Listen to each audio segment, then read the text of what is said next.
Agora, sobre essa possibilidade do STF estar legislando, vamos ouvir então o integrante, do Congresso Nacional para a gente poder falar sobre esse tema. Bruno Pinheiro, nosso repórter em Brasília, preparou então essa entrevista, articulou tudo lá para que a gente possa trazer as informações a partir de agora. Conseguimos colocar o Bruno Pinheiro no nosso estúdio lá em Brasília. Bruno, conte para a gente com quem você está e qual é a reação inicial já do Congresso a partir das suas apurações e também do nosso entrevistado sobre essa decisão aí, já que tem um resultado do Supremo Tribunal Federal. Seja muito bem-vindo, meu amigo. Evandro, ótima tarde a você, a quem nos acompanha, a nossa audiência. Uma repercussão no Congresso Nacional, na Câmara dos Deputados, porque justamente, Evandro, numa semana esvaziada, o Supremo Tribunal Federal resolve retomar esse julgamento. E hoje, ao que tudo indica, vamos chegar ao fim de toda essa história. Uma história que ao longo dos anos vem sendo adiada e agora colocando em discussão imediatamente, somente aguardando os últimos votos. Ao meu lado, no estúdio da Jovem Pan aqui de Brasília, o coronel Assis, que é deputado federal e ex-comandante geral da Polícia Militar do estado de Mato Grosso. O senhor que tem uma experiência no contato de várias abordagens, inclusive. E a gente ouvia a nossa repórter, a Janaína, que está lá no Supremo Tribunal Federal, comentando sobre esse entendimento da quantidade de cerca de 50 a 60 gramas, que seria, então, o entendimento como usuário. A gente fez uma conta rápida ontem em São Paulo com a nossa equipe que é especialista em segurança para tentar analisar quanto pesa um cigarro. Um cigarro normal tem em torno de 1 grama. Então, se a gente tem aí em torno de 50 a 60 gramas autorizado, automaticamente serão 60 cigarros. O senhor acompanhou abordagens de rua, os homens que o senhor comandava também.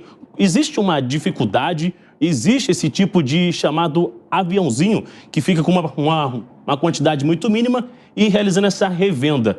Com essa quantidade, se for realmente oficializado pelo Supremo Tribunal Federal, haverá uma dificuldade de individualizar quem está vendendo e quem está consumindo esse entorpecente? Ótima tarde, seja bem-vindo. Obrigado, Bruno, obrigado a todos aí do programa aqui da Jovem Pan.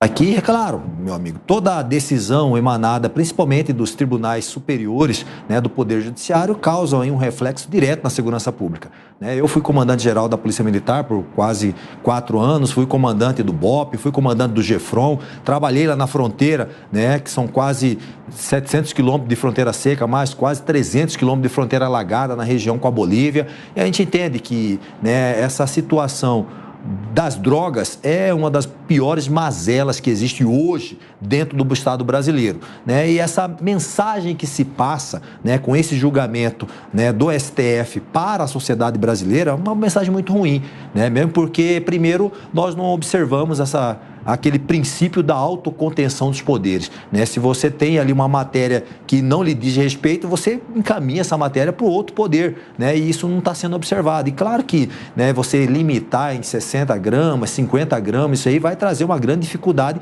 para o serviço policial na rua, porque isso já acontecia, Bruno, Você tinha ali, aquele cara que ficava na frente da biqueira ou da boca de fumo ali, com a pequena quantidade de droga ali, dando aquela miguezada ali, dando aquela ideia ali, e você abordava o cara tinha 2, 3 cabecinhas ali. Realmente agora isso vai estar, vamos dizer assim, liberado. Isso é muito ruim. Eu entendo que é uma mensagem ruim que se passa à sociedade brasileira. Mesmo porque, Bruno, eu entendo que qual que é o objetivo da proibição? O objetivo da proibição, ela é impedir que você tenha novos usuários, novos dependentes. Para tratar do dependente, eu acho que nós teríamos que estar tratando de um outro tipo de legislação, para fornecer para eles ali um tratamento condigno, retirá-los dessa situação de vulnerabilidade, ensinar uma profissão, reinserir esse pessoal no mercado de trabalho. Agora, a partir do momento que você tem uma mensagem que diz que o porte é liberado, o que impede a pessoa de experimentar? Nada. Existem estudos que foram feitos aqui no Brasil que muitos jovens não experimentaram a droga porque a droga era... Porque você pergunta, por que você nunca experimentou droga? Porque é proibido. Então, se existe uma possibilidade de acesso, ela fica mais tentada a experimentar. Outros estudos dizem que a maioria dos jovens experimentam aí a bebida alcoólica. Por quê? Porque não existe uma restrição. Existe uma restrição, sim, pela questão da idade, mas aí a pessoa vai numa festa, tem acesso, vai a um mercado, né, menor e consegue ali fazer uma aquisição. Então, realmente vai ficar uma coisa, eu acredito que é uma mensagem ruim que está sendo passada hoje para o Estado brasileiro. O julgamento está em andamento. Eu aproveito para chamar na conversa também Evandro Cini, assuntos que repercutem e dividem opiniões de diversos ângulos em uma só ideia que está sendo analisada no Supremo Tribunal Federal. Exatamente, Bruno. Eu quero aproveitar e perguntar ao deputado, seja muito bem-vindo aqui ao 3 em 1, deputado, como é que o senhor avalia esse julgamento acontecendo no Supremo Tribunal Federal e não ser uma delimitação que passe pela opinião única e exclusiva do Congresso? O senhor entende que haja uma necessidade ou uma tentativa de se legislar sobre algo que deveria ser uma função do Congresso Nacional e não do Supremo Tribunal Federal nesse momento? Como é que o senhor recebe essa situação? Olha, Bruno, eu fico muito preocupado com o rumo que está tomando, né, o Estado brasileiro. Eu acredito que os três poderes, eles têm que estar de acordo com o que reza a Constituição, né, independentes e harmônicos entre si. Isso é fato. Agora, a partir do momento que um poder começa a entrar dentro da seara do outro poder, realmente eu não sei quem ganha, mas quem perde é a sociedade.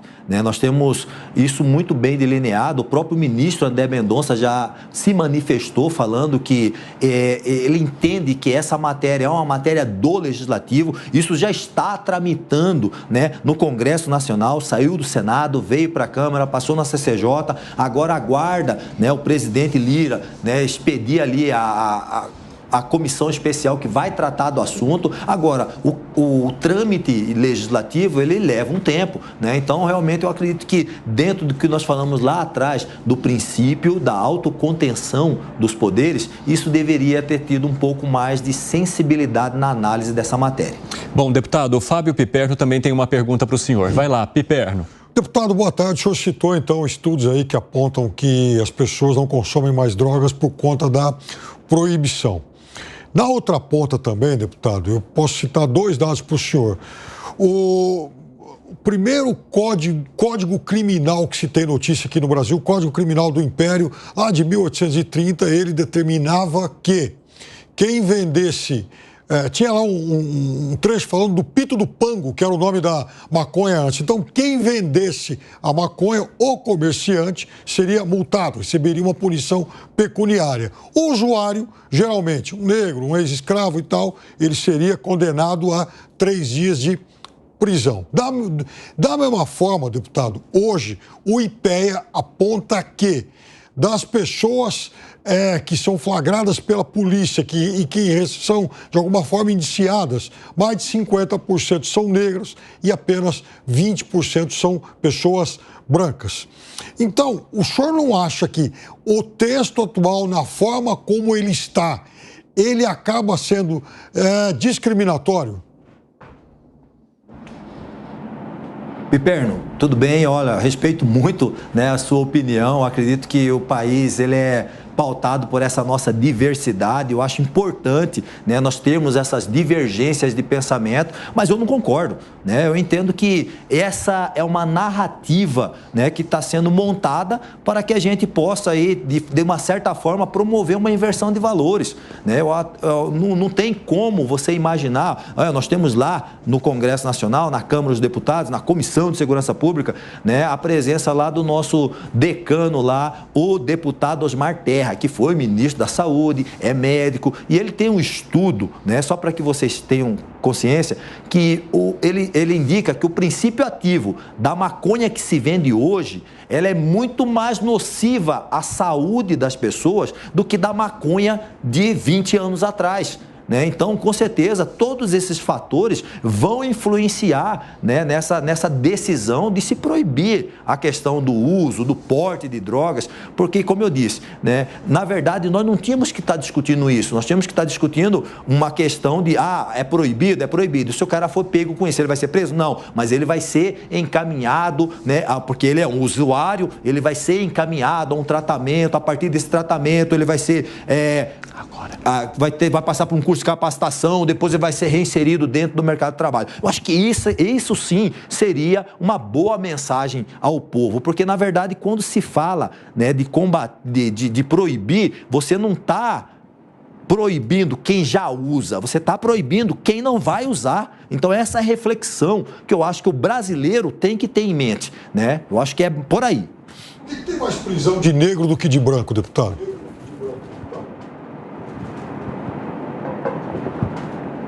O senhor ouviu, deputado? Pergunta de novo, Piper. Então, deputado, eu perguntei por que os estudos apontam que há mais prisões de negros do que de brancos nessa questão das drogas? Não, eu acho que isso aí é uma grande narrativa que foi criada aí justamente para tentar deturpar esse tipo de situação. Esses estudos, né, geralmente são feitos aí por ONGs que tomam, né, desse caldo progressista que nós temos aqui, porque na verdade todo mundo sabe que se a pessoa for menos favorecida, ela não quer que o seu filho entre e enverede pelo caminho das drogas. Ele não quer que o seu filho, né, seja aliciado pelo tráfico de drogas. Então, na verdade, é como eu disse, é um conjunto de narrativas para tentar se justificar uma coisa que, se a gente for colocar na ponta do lápis, não existe justificativa. Vai lá, Gustavo Segré. Deputado, boa tarde. O senhor trabalhou nas forças de segurança, e a dúvida que fica é, tendo uma determinação do STF agora, maioritariamente, que não é crime, e tendo uma lei que assegura que é crime, como fica a vida do policial que eventualmente vai abordar a um usuário e vai resolver de que forma? Através da determinação do STF ou através da determinação do Congresso? Segredo, eu acredito que, né, infelizmente, né, as nossas forças policiais no Brasil todo, eles acabam sendo impactadas, né, por esse tipo de decisões, né, advindas aí de tribunais superiores que acabam tendo um impacto, né, dentro da segurança pública. E isso, assim, a gente respeita muito, né, o poder judiciário, isso é fato, né, mas a gente entende que, dependendo da decisão, isso acaba gerando impacto. Vide a DPF das favelas, vide outras decisões que são tomadas, né, lá em grau de recurso no STJ, que acabam dando repercussão geral e que acabam inviabilizando, por exemplo, a abordagem policial. Mas, né, eu tenho plena convicção que as instituições, né, de segurança pública no Brasil vão acabar se adaptando, porque, na verdade, hoje parece que está mais difícil ser policial na atualidade, porque você tem todos esses óbices, né, que acabam aí inviabilizando o seu trabalho. Deputado, muito obrigado aqui do nosso estúdio. Bruno Pinheiro, as nossas perguntas já estão sanadas. É contigo aí em Brasília. Evandro, hoje na parte da manhã a gente conversou ao vivo aqui também na Jovem Pan com o senador Efraim Filho, que é justamente o relator lá no Senado Federal, fez uma articulação, diversas audiências e agora espera também em relação a este resultado, a este julgamento que está em andamento. Vamos rever rapidamente essa entrevista com o senador Efraim Filho. O Congresso Nacional se antecipou a essa discussão, né, que o Supremo Tribunal Federal já traz nesse debate, que você falou aí está 5-3, teve o voto do Toffoli agora mais recentemente, que no meu entender se aproximou mais da tese daqueles que são contrários a uma descriminalização pura e simples, né, do porte da maconha, mesmo em pequenas quantidades. Então diria que está 5-4, faltam 2 votos. Ou seja, o resultado é imprevisível. Então, esse é o cenário de hoje. E qual foi a linha do Congresso Nacional? Eu, como líder do União Brasil e relator da PEC, nós entendemos que o Estado brasileiro não está preparado para a descriminalização e a sociedade brasileira não quer a descriminalização das drogas. Por quê? Pesquisas de opinião pública mostraram que 70% da sociedade é contrária.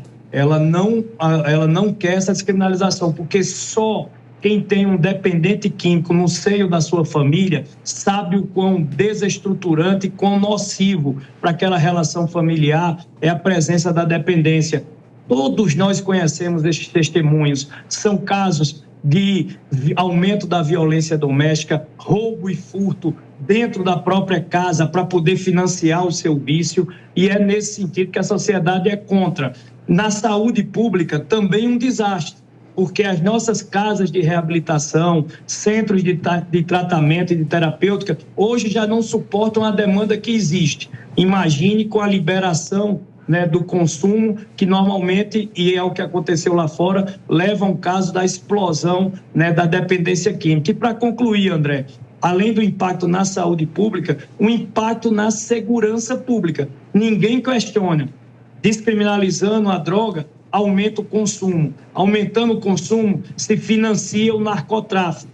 E financiar o narcotráfico é estimular o crime organizado, que é o maior responsável hoje pela escalada da violência que toma conta das cidades.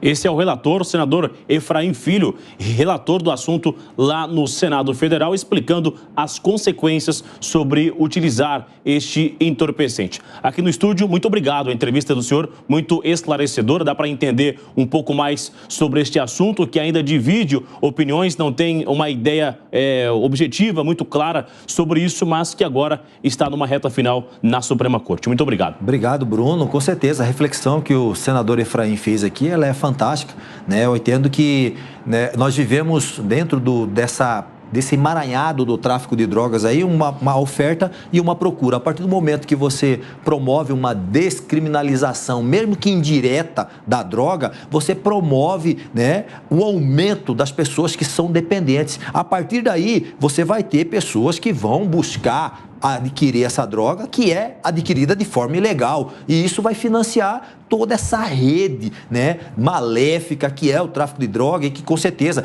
traz a rodo furto, roubo, né, homicídios, porque o cara não vai pagar sua conta, o cara vai lá e vai passar o cerol, vai matar mesmo o camarada lá que é o dependente, e outros crimes correlatos que vão vir a rodo, né, vai aumentar o número de dependentes nas ruas, as cracolândias, né, nas cidades irão aumentar, né. Prova viva da liberação das drogas são as cracolandas que existem aí. É só ir lá e fazer a prova real dos 9. Evandro Cini. Muito obrigado pelas informações, Bruno. Agradeço também a participação aí do deputado Coronel nessa conversa conosco ao vivo aqui no 3 em 1. Um abraço para vocês, até a próxima.